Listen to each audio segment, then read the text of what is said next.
I'm Josh Brewer. I want to go over a shoulder axial. So what we're trying to do is we're trying to activate inside the shoulder capsule through axial rotation towards internal rotation and external rotation. So obviously the purpose of this is to help improve rotational movement. Typically within the FRC map of application, one of the first things you want to do is an axial rotation because it's one of the safest movements. It also allows for exploring how much range of motion we have internal and externally through the joint. So I'll give you a front shot to start off with. So I'm going to have the athlete sit upright and we're going to try to get him as supine as possible. And then I'm going to have both arms straight out and we'll work the T position. So I've given a tennis ball to each hand, and this is going to allow us to help irradiate the amount of intensity going from the fist all the way to the shoulder. So the irradiation is going to start from the stomach.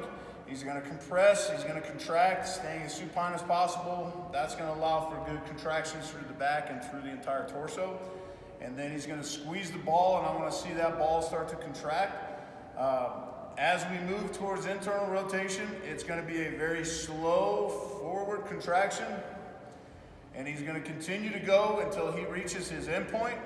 Once he's at his end point, that's where the strongest contraction should occur, and he's going to continue to push.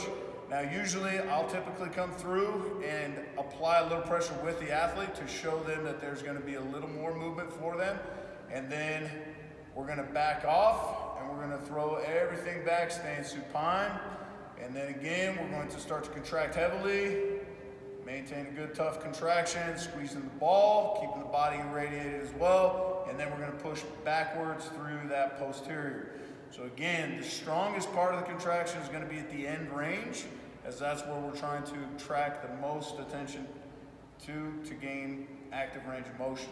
Okay, so I'll flip the athlete forward here so we can get a look at the rotation itself. Again, the body position, we're going to sit up tall. We're going to push that thumb and fist straight out, contracting the ball as tight as possible, irradiating the body. The reason I prefer a seated position is that it puts us where we really have to work to stay supine. And then once the irradiation occurs, we'll roll towards internal rotation. Again, as we get to the end point, strongest contraction will occur, encouraging as much internal movement as rotation as possible. And then we're going to reverse the process back towards external rotation, maintain a good supine, good irradiated position, squeezing that ball, and to relaxed position. So typically I'll give the athletes a lower number of time. So we'll start with a 3 to 5 second contraction just based on the body position. Now if the individual really struggles with that, we'll put them in a kneeling position where they can kneel and sit on their legs. And then this will just allow us, obviously if the individual has the flexibility in their knees to handle it, this will allow us to maintain a good tall position.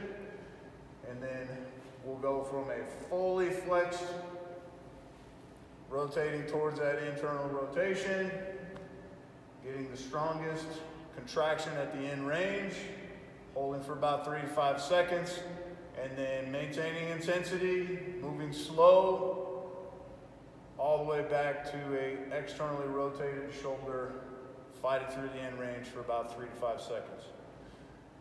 So as the athletes get used to this position and they get used to the movement, we will not only increase the time at the end range, but we'll also change the angle.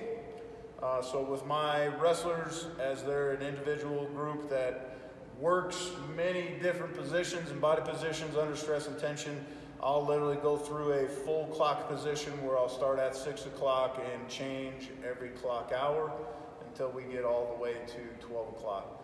So it just enables us to rotate through different angles through the body.